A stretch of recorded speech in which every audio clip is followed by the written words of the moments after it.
Mr. President, a well-renowned international politics columnist representing Arab News newspaper, Faisal Abbas.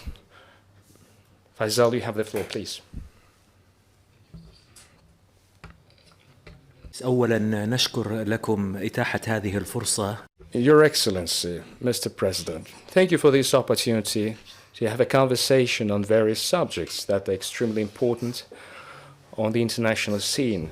My question, as you are aware, is related to the fact that Saudi Arabia was invited to BRICS and the foreign ministers to take part in the Kazan summit. Mr. President, as you are aware, Crown Prince was busy starting last October with addressing the Middle Eastern situation and addressing the two-state solution in Palestine. Moscow has always supported this two-state solution principle. At the BRICS summit, there will be the UN Secretary General. What can we expect based on the results from the outcomes of this summit, and whether we can put an end to bloodshed in the Middle East, considering that there is complete consonance between all BRICS members to ensure the two-state solution for the Palestinian issue? When you said the ceasefire, you meant the Gaza Strip. Is my understanding correct? Well, our stance here is well known.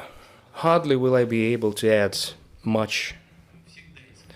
The baseline of our position was that we need to put into practice the UN Security Council resolution on building two states, Israel and the state of Palestine. It is the root cause of all problems.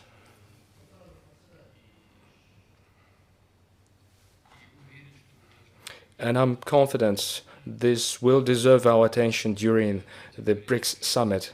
By the way, I invited the President of Palestine too, for him to take part in our events, and we'll be able to hear his position.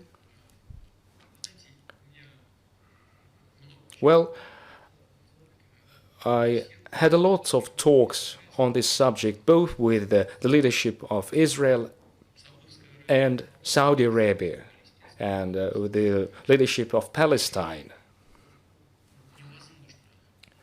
In my opinion, it is impossible, and this is something that I clarify to our Israeli partners, it is impossible to address the Palestinian problem by building solely on economy.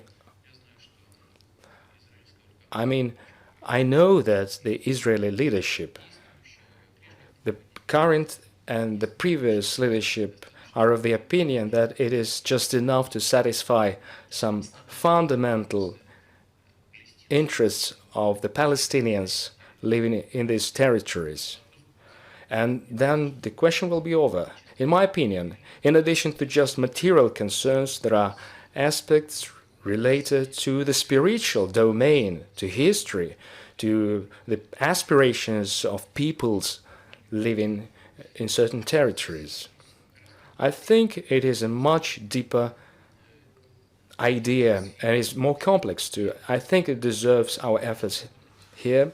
And secondly, we need to be based on a large and broad consensus.